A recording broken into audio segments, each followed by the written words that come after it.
Hello and welcome you all. स्वागत है आप सभी का जीएस सो इजी में। मैं हूं कबीर सर। पिछले 16 वर्षों से परीक्षा की तैयारी कर रहे अभ्यर्थियों को मार्गदर्शन देने का सौभाग्य प्राप्त हुआ। 10 वर्ष पूर्व 2013 में सिलेक्शन हुआ। 10 वर्षों के बाद जब मुझे लगा कि मुझे अपने ज्ञान को, मुझे अपने अनुभव को साझा करना चाहिए, खासतौर से ऐसे बच्चों को जो कोचिंग की ऊंची फीस को मैनेज नहीं कर सकते हैं, तो इसलिए मैं यूट्यूब पर आपके सामने आया हूं। मेरी क्लास सोमवार से शुक्रवार लाइव आती है, लगभग डेली रात में 10 बजे, जहां हम लोग जनरल स्टडीज समान अध्ययन के विभिन्न हिस्सों को करते हैं। अभी हम लोग ज्योग्राफी एमसीक्यू पूरी 26 क्लासेस फिजिकल ज्योग्राफी की समाप्त कर चुके हैं। बायोलॉजी की एमसीक्यू चैप्टर वाइज चल रही है। इंडियन ज्योग्राफी की थ्योरी क्लास भी चल रही है और बहुत जल्दी ज्योग्राफी का फाउंडेशन कोर्स भी अगले महीने अक्टूबर में आने। तो चलिए, आज हम यहां एक विशेष क्लास के लिए इकट्ठे हुए हैं कि आखिर हमें आईएएस बनने के लिए, हमें पीसीएस बनने के लिए कितने घंटे पढ़ना चाहिए। काफी सीनियर स्टूडेंट से जब हम मिलते हैं तो वो बताते हैं कि 12 घंटे, 15 घंटे, कुछ तो ऐसे मिलेंगे कि 16-17 घंटे भी बताएंगे कि पढ़ना चाहिए, और हम बोलते हैं कि हम पढ़ते भी हैं। वहीं कुछ ऐसे हैं कि 5-6 घंटे बोलते हैं पढ़ना चाहिए। तो आखिर हमें सफलतापूर्वक आईएएस पीसीएस बनने के लिए कितने घंटे पढ़ने की आवश्यकता है, तो हम आज इस छोटी सी क्लास में देखेंगे। अगर हम प्रयागराज जाते हैं, पटना जाते हैं, इंदौर जाते हैं, जयपुर जाते हैं, तो वहां ढेर सारे हमें बच्चे मिलेंगे क्योंकि वाकई 12-12 घंटे पढ़ते हैं और सालों से पढ़ रहे हैं। 5 साल 6 साल से पढ़ रहे हैं और खूब मेहनत कर रहे हैं, निश्चित बहुत मेहनत करते हैं, लेकिन सफलता नहीं मिल रही है। वही हम दिल्ली में अगर जाते हैं,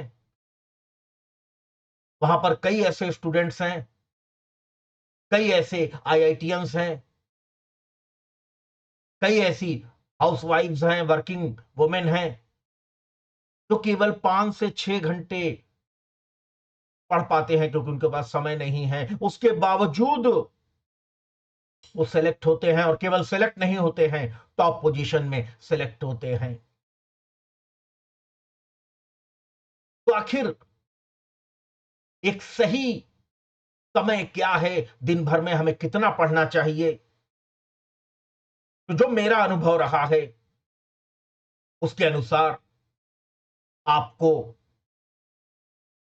क्वालिटी पर ज्यादा ध्यान देना है बजाय क्वांटिटी के। हमें क्वालिटी पर ध्यान देना है। भले ही हम कम पढ़ रहे हैं, लेकिन कैसा पढ़ रहे हैं, कितने कंसंट्रेशन के साथ पढ़ रहे हैं, यह मायने करता है। अगर हम 6 घंटे भी पढ़ रहे हैं लेकिन ये क्वालिटी के साथ है, और ये क्वालिटी कैसे आएगी अभी मैं आपको बताऊंगा। तो अगर हम 6 घंटे भी पढ़ रहे हैं लेकिन क्वालिटी के साथ है, ये बंदा सफल हो जाएगा। वही हम भले ही 14 घंटे पढ़ें, लेकिन हमारा ध्यान कहीं और है, कंसंट्रेशन और कहीं है, हम अच्छे से कनेक्शन नहीं बना पा रहे हैं अपनी किताब से, अपने नोट से, हम सेलेक्ट नहीं हो सकते हैं। तो अगर क्वालिटी के साथ हम पढ़ रहे हैं तो हमें कितने घंटे की पढ़ाई की आवश्यकता है? मेरा अनुभव कहता है कि 6 से 8 घंटे बहुत हैं। 6 से 8 घंटे बहुत हैं, लेकिन फुल कंसंट्रेशन के साथ। और ये फुल कंसंट्रेशन कैसे आएगा? तो इसके लिए मैं आपको कुछ टिप्स दूंगा। पहला तो यह है, जब भी पढ़ने बैठिए, खासतौर से ये उनके लिए है जिनके पास समय नहीं है, दिन भर कहीं जॉब कर रहे हैं, या हाउसवाइफ्स हैं, या वर्किंग वुमेन है, 6 घंटा मिलता है, 5 घंटे मिलता है, और हमें इसी को अच्छे से मैनेज करना होता है। तो पहली चीज, हमारा सबसे बड़ा दुश्मन ये मोबाइल है। मैं ये नहीं कहता कि मोबाइल मत रखिए, मोबाइल बहुत बुरी चीज है, क्योंकि कोई भी वस्तु, कोई भी इंसान पूरी तरह से ना बुरा होता है, ना पूरी तरह से अच्छा होता है। सब में बुराइयां अच्छाइयां होती है, और यही हमारे इस गैजेट में भी है। अच्छाइयां भी है, बुराइयां भी है। ये आप पर निर्भर करता है कि आप किसको पकड़ते हैं। लेकिन मैं यही कह रहा हूं कि अगर आप के लिए जरूरी ना हो तो पढ़ाई के दौरान मोबाइल को स्विच ऑफ कर दें, या अगर स्विच ऑफ नहीं कर सकते हैं तो एटलीस्ट साइलेंट कर दीजिए। खासतौर से जब आप घर में ही पढ़ाई कर रहे हैं। अगर आप बाहर कहीं पढ़ाई कर रहे हैं और आपकी मजबूरी है कि आपको मोबाइल हमेशा ऑन रखना पड़ता है, घर में कोई अकेला रह रहा है, फैमिली मेंबर्स, तो बात अलग है। नहीं तो नॉर्मल परिस्थितियों में अपने मोबाइल को हो सके तो बंद रखें, अगर आप घर में ही हैं, और या तो एटलीस्ट साइलेंट मोड पर रख के उसको उल्टा रख दें। उसको उल्टा रख दें, कोई भी मैसेज आए आपका ध्यान ना भटके। शुरू में एक बार दिक्कत होगी, लेकिन जब सबको पता चल जाएगा कि आपका ये टाइम पढ़ने का है, इस टाइम में आप कॉल नहीं उठाते हैं, तो फिर लोग आपको उस टाइम पर ना कॉल करेंगे, ना मैसेज करेंगे। ऐसा इसलिए भी होता है कि जब भी हम पढ़ने बैठते हैं, शुरुआत के 15 मिनट से 30 मिनट तक हमें कंसंट्रेट करने में लग जाता है, क्योंकि पढ़ने के पूर्व जब हम कहीं से भी आ रहे होते हैं, वहां की बातें अभी भी हमारे दिमाग में चलती रहती है, और इसीलिए जब हम बैठते हैं पढ़ने, तो वो बातें अभी भी हमारे दिमाग में घूम रही है और हमारे कंसंट्रेशन को रोक रही है। तो अगर मैं कह रहा हूं कि 6 घंटे पढ़िए, तो 6 घंटे में आप 5.5 घंटे या 5 घंटे ही पढ़ पाएंगे। 1 घंटा जब आप 2-3 बार में, क्योंकि ये 6 घंटे लगातार नहीं पढ़ना है, एक बार में मैं नहीं कहता कि 2 घंटे से ज्यादा पढ़िए, फिर ब्रेक ले लीजिए। तो ऐसे में होता क्या है कि अगर हमारा मोबाइल ऑन है, कोई मैसेज आ गया, तो पढ़ते पढ़ते हमारा ध्यान मैसेज की ओर जाएगा, और फिर एक बार जब हम मैसेज देखते हैं तो उस मैसेज के साथ कई बातें हमारे दिमाग में घूमने लगती है। अभी हमने 40 मिनट पढ़ा था, उस 40 मिनट में 20 मिनट तो हमको कंसंट्रेट करने में लग गया। हमने 20 मिनट ही पढ़ा, एक मैसेज आ गया, कहां हो, सारा ध्यान हमारा कहां हो पे चला गया। फिर से दोबारा हमें कंसंट्रेट करने में यकीन मानिए आधा घंटा लग जाएगा। तो सबसे बड़ा दुश्मन हमारा ये मोबाइल है पढ़ाई के समय। हो सके इसे ऑफ करें या साइलेंट करें। इसके अलावा हो सके तो अलग कमरे में पढ़िए, अपना एक अलग स्टडी रूम बनाइए, जिसमें केवल आप हों, आपकी किताबें हों, आपके नोट्स हों। लेकिन अगर आपकी मजबूरी है, आपके घर में, पूरे घर में एक ही कमरा है, तो आप लाइब्रेरी जा सकते हैं। आजकल छोटे छोटे शहरों में भी, बड़े शहरों में तो ही है, लाइब्रेरी खुल गई है, जहां आप केवल 500 रुपया पर मंथ देकर पढ़ सकते हैं। फ्री वाईफाई भी मिलेगा, एकदम शांति मिलेगी, और आप जैसे और भी बच्चे वहां पढ़ते हैं, आप इसका उपयोग कर सकते हैं। गर्मी में यहां एसी भी मिलेगा, दिमाग आपका, शरीर आपका कंफर्टेबल रहेगा, पढ़ाई में ज्यादा मन लगेगा, कंसंट्रेशन ज्यादा बनेगा। तो निश्चित ही पढ़ाई के लिए अलग रूम बनाइए। जब भी पढ़िए, टेबल पे पढ़िए, चेयर पे पढ़िए, और हो सके तो लैंप में पढ़िए। दिन के समय भी हो सके तो लैंप में पढ़िए, क्योंकि जब आपके कमरे में चारों तरफ लाइट रहेगी, तो आपका दिमाग कमरे की अन्य चीजों को समय समय पर इस तरह देखता रहेगा। और ये आंखें जो भी देखती हैं हमारे दिमाग को सिग्नल देती हैं, और कुछ भी हम देखते हैं तो हमारा दिमाग सोचने लगता है। और ऐसे में जब हम लैंप पे पढ़ेंगे तो लैंप की लाइट केवल हमारी किताबों पर जाएगी, हमारे नोट्स पर जाएगी, हमें केवल ये किताब दिखेगी, कमरे में कुछ नहीं दिखेगा। और जब किताब दिखेगी तो हमारे दिमाग में केवल किताब ही घूमेगी। इसका एक और फायदा भी है, जहां पर आप टेबल लगाएं, पूरी कोशिश करिए कि टेबल के सामने एक दीवार हो, ताकि आपको कुछ भी दिखाई ना दे, प्लेन दीवार हो। और इस दीवार का उपयोग आप अपने स्टडी के लिए कर सकते हैं। इस पर आप कई तरह के चार्ट्स लगा सकते हैं, कई तरह के मैप्स लगा सकते हैं, कई तरह के फॉर्मूला लिख सकते हैं, कई आप हिस्ट्री की डेट्स लिख सकते हैं।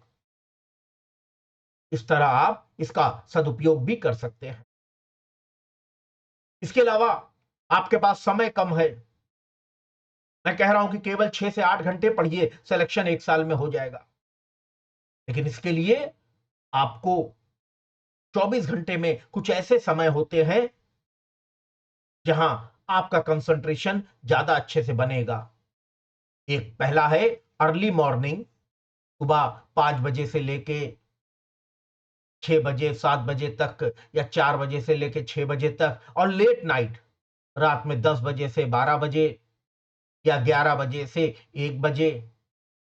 इनमें से आप एक ही यूज कर सकते हैं, क्योंकि अगर आप अर्ली मॉर्निंग उठ रहे हैं तो लेट नाइट वाला शेड्यूल नहीं यूज कर सकते हैं, और अगर आप लेट नाइट पढ़ रहे हैं तो अर्ली मॉर्निंग नहीं उठ सकते हैं। लेकिन इनमें से दोनों में से कोई भी एक, ये आपके लिए बेस्ट टाइम होता है, ये आपके लिए बेस्ट आवर्स होते हैं, जिसे मैं गोल्डन आवर्स कहता हूं। कोई भी ऐसा टॉपिक जिसमें आपको कंसंट्रेट करने में दिक्कत हो रही है, जैसे आप आर्ट्स बैकग्राउंड के हैं तो साइंस में दिक्कत हो रही है, या साइंस के हैं तो हिस्ट्री की डेट्स याद करने में दिक्कत है, उस डिफिकल्ट सब्जेक्ट को इसी गोल्डन आवर्स में पढ़िए, कम से कम 2 घंटे। नेक्स्ट मंत्रा यही है, समय कम है तो किताबें भी कम रखिए। जीएस में ढेर सारे टॉपिक्स हैं, हिस्ट्री है, geography, Indian polity, Indian economy, science and technology, सब की केवल एक एक मेन बुक रखिए। रेफरेंस बुक भले आप एक आक और रख लीजिए, लेकिन मेन बुक कितनी हो? एक ही हो। कौन सी हो, ये भी मैं नेक्स्ट क्लास में बताऊंगा। एक किताब को एक किताब को 5 बार पढ़ना मच मच बेटर है 5 किताब को एक टाइम पढ़ने से। तो किताब एक ही पढ़िए, एक टॉपिक के लिए, एक सब्जेक्ट के लिए एक ही किताब, उसी को कई बार पढ़ जाइए। और जो लास्ट, अंतिम और सबसे महत्वपूर्ण है, रिवीजन। आपके पास समय कम है, लेकिन रिवीजन में कमी ना हो। परीक्षा देने के पूर्व आपके 3 रिवीजन्स हो जाने चाहिए। और जो पहला रिवीजन तो 24 घंटे के अंदर ही हो जाना चाहिए। कल जो आपने पढ़ा है 12 बजे, आज फिर 12 बजे उसका नेक्स्ट टॉपिक पढ़ना है, तो कल वाला पहले आज 10 मिनट 15 मिनट में रिवाइज कर लीजिए। इस पर भी मैं डिटेल वीडियो बनाऊंगा। तो अगर इन टेक्निक्स का हम उपयोग करते हैं, इन टिप्स का उपयोग करते हैं, तो हम 6 से 8 घंटा पढ़ के ही सफलता प्राप्त कर सकते हैं, क्योंकि हमारी क्वालिटी क्वांटिटी पर भारी पड़ेगी। 14 घंटा 15 घंटा पढ़ के भी स्टूडेंट अगर सफल नहीं हो रहा है, इन टिप्स के द्वारा 6 घंटे में भी सफल हो सकता है। इसी तरह के कई जेनरिक टॉपिक्स मैं लेके आऊंगा, जिनमें से 10 ऐसी स्ट्रेटेजीज, रणनीतियां, जिससे हम सफलतापूर्वक एग्जाम को क्लियर कर सकें। बहुत इंपॉर्टेंट है, मैं टॉपिक अभी क्लास लेने वाला हूं आंसर राइटिंग का। आंसर कैसे लिखें, खास तौर से डायग्राम का यूज कैसे करें, फ्लो चार्ट का यूज कैसे करें। इन सब का उपयोग करके हम अपना समय, कम समय में ही ज्यादा अच्छे आंसर्स लिख सकते हैं। कौन कौन सी महत्वपूर्ण किताबें हैं, हमारे पास समय कम है तो टाइम को कैसे मैनेज करें, टाइम टेबल कैसे बनाएं, इन सब टॉपिक्स पे मैं आगे क्लास लेने वाला हूं। और सबसे बढ़ के करंट अफेयर्स किसी भी एग्जाम के लिए सबसे इंपॉर्टेंट है। करंट अफेयर्स कैसे पढ़ें, क्या नोट्स बनाएं, क्या अंडरलाइन करें, क्या मैगजीन पढ़ें कि न्यूज़पेपर पढ़ें कि यूट्यूब की मदद लें, इसके लिए भी आगे बारी बारी हम लोग क्लास करेंगे। तो इसके लिए हमारे चैनल जीएस सो इजी को क्या करें, सब्सक्राइब करें, क्योंकि ये क्लासेस कब होगी ये मुझे भी नहीं पता। वैसे मेरी daily classes Monday to Saturday रात में 10 बजे फिक्स्ड है। अगर ये क्लास अच्छी लगी है तो इसे लाइक करें, और लाइक से भी जरूरी है इस क्लास को अपने जैसे स्टूडेंट्स के साथ शेयर करें, केवल स्टूडेंट्स के साथ। और सब्सक्राइब करें अगर अभी तक आपने सब्सक्राइब नहीं किया है। सब्सक्राइब करने के बाद बेल आइकन को, इस घंटा को दबाइए, लेकिन जरूरी से नोटिफिकेशन ऑल पे टिक करिए, ताकि मैं कोई भी इस तरह की क्लासेस लाता हूं, एक्स्ट्रा क्लासेस, तो सबसे पहले आपके पास इसकी सूचना जाए। और अगर मेरी बाकी क्लासेस आपको देखना है तो मेरे YouTube channel GS so easy को सर्च करें, यहां पर प्लेलिस्ट में जाए। प्लेलिस्ट में आपको मैराथन सीरीज, जहां पर केमिस्ट्री के 100 मोस्ट इंपॉर्टेंट एमसीक्यूज जो कि एग्जाम में बार बार यही पूछते हैं, बायोलॉजी के MCQs chapter wise 500 important questions की सीरीज अभी चल रही है, 13 टॉपिक्स हो गए हैं। शॉर्ट्स के अलावा इंडियन ज्योग्राफी की थ्योरी क्लास चल रही है, ये क्रैश कोर्स है के साथ क्लास, 7 क्लासेज इसमें भी हो गई है, और 26 क्लासेज फिजिकल ज्योग्राफी की भी हो चुकी है। ये भी चैप्टर वाइज एमसीक्यूज है। तो अगर इन क्लासेस को भी देखना है तो मेरे YouTube channel GS so easy को सर्च करें या सब्सक्राइब करें। और हमेशा याद रखना है, कुछ भी इम्पॉसिबल नहीं है। इम्पॉसिबल खुद कहता है आई एम पॉसिबल। अगर सही रणनीति के साथ 6-7 घंटे भी मेहनत करोगे, निश्चित सफल होगे, 100% सफल होगे। अभी के लिए इतना ही।